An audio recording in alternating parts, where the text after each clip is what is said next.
Hi, and welcome to this live reading from Lake of Flowers, The Lord Hani Mysteries, Book 5 by N.L. Holmes, and this is presented by Itsy Bitsy Book Bits. Chapter 1.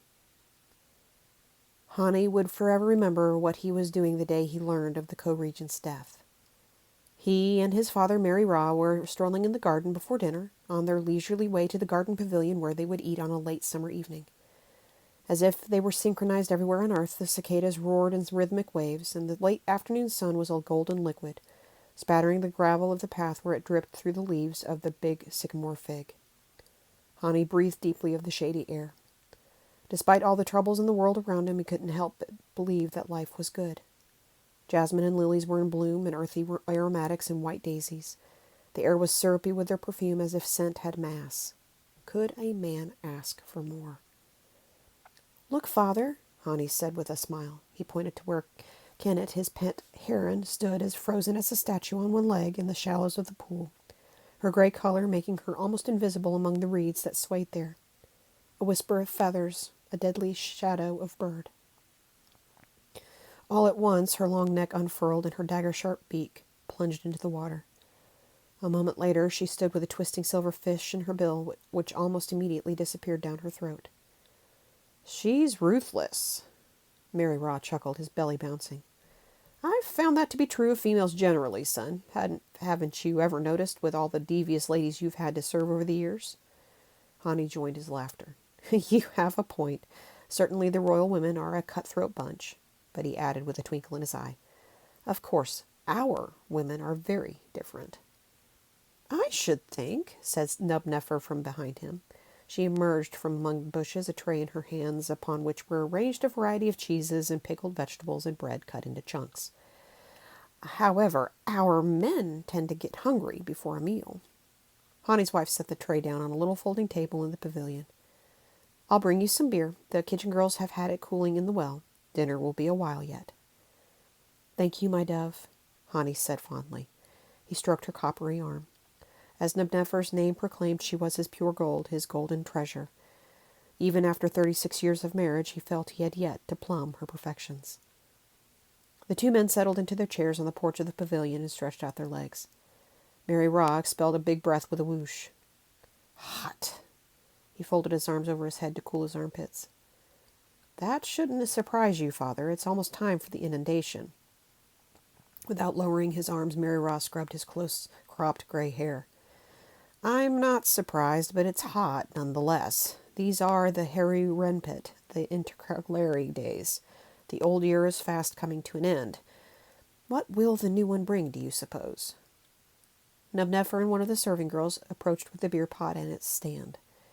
"Here you are, my hungry men," Hani's wife called from the porch of the pavilion, her voice rich with affection. Suddenly Hani heard wild footsteps hammering down the gravel path from the gate, and his youngest daughter, Neferet, burst into the open, red-faced and panting. "Mama! Papa! Grandfather! Ankarpura Simkara is dead!" Hani and Nefer exchanged a stunned look. Hani struggled to swallow, wondering if he had heard his daughter correctly. The co-regent, only in his 20s, had died?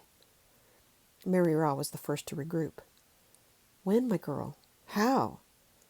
"The plague, grandfather. It only just took him off like that." She snapped her fingers. "It hasn't even been made public yet." Neferet, a physician of the ladies attached to Ankarapura's court in Wasset, would have been one of the first to know. "That's what happens when the king doesn't perform the appeasement of Sekhmet ritual," Mary Ross said in a dire tone. "She gets mad." "Today's the birthday of Sutesh," Hani murmured. "A day of ill omen." They all got to their knees and scraped up dust to strew on their heads in a gesture of mourning.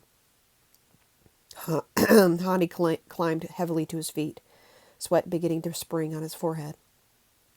He thought, "This is the first brick falling out of the edifice King Neferkrapura has built.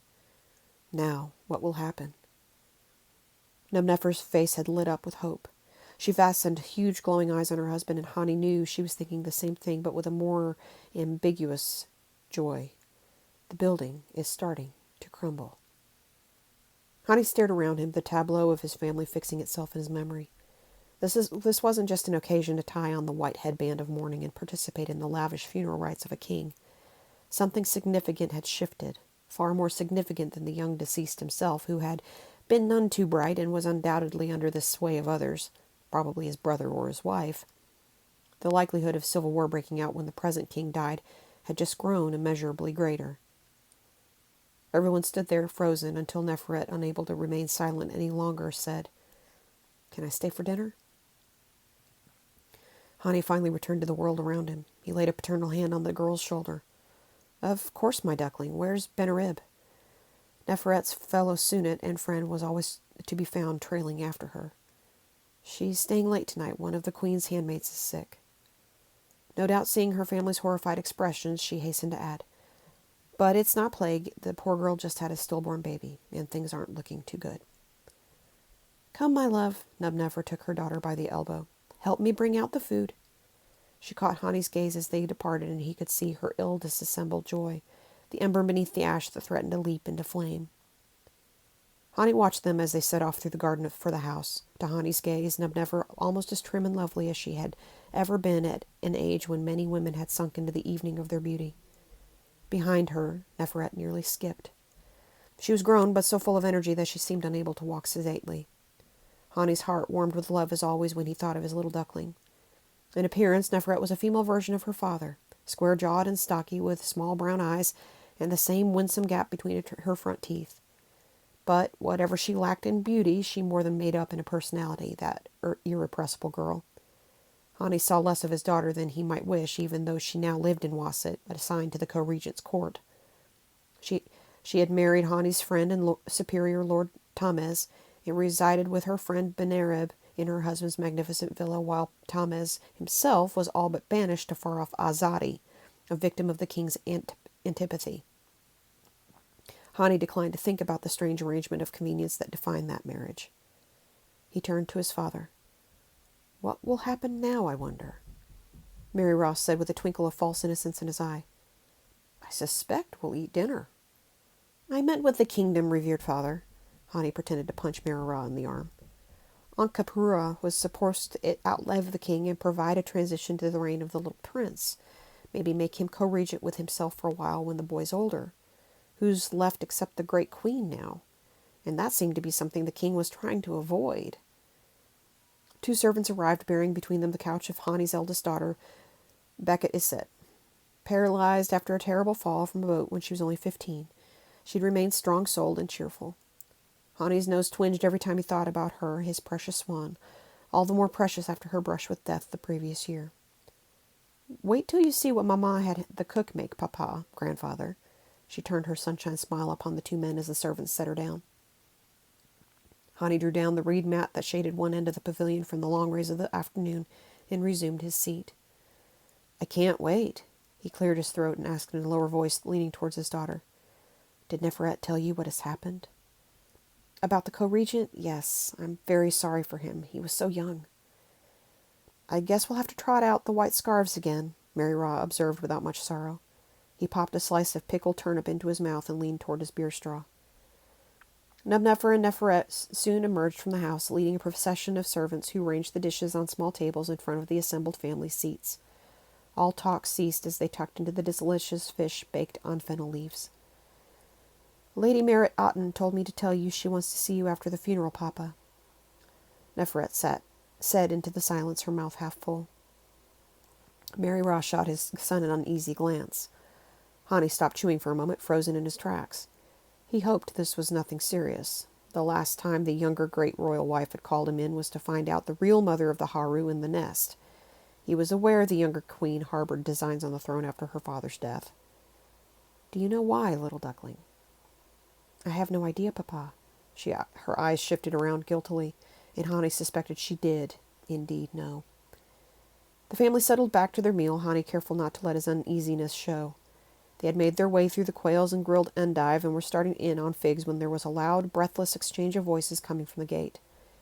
A moment later, Hani's son-in-law and secretary, Maya, came pounding down the path on his short legs, crying, "My lord! My lord! The co-regent has died!"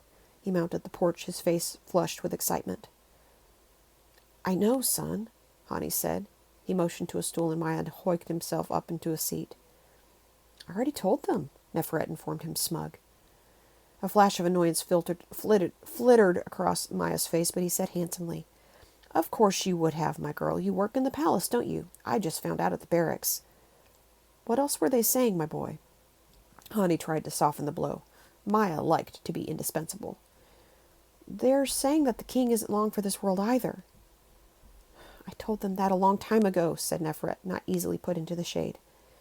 And that there will be a civil war between Lord I's party, that is Lady Nefertiti, and the crown prince, and her daughter's party, which wants to return the country to the old ways. Hani and his wife locked eyes. A smile of carnivorous delight spread across Nefer's face. May the Hidden One bless the girl. She stood firm through all the indoctrination of her childhood. The end of this awful nightmare may be in sight, Hani told himself, hardly daring to hope. But I fear it won't come bloodlessly. Today is a day of bad omen, indeed.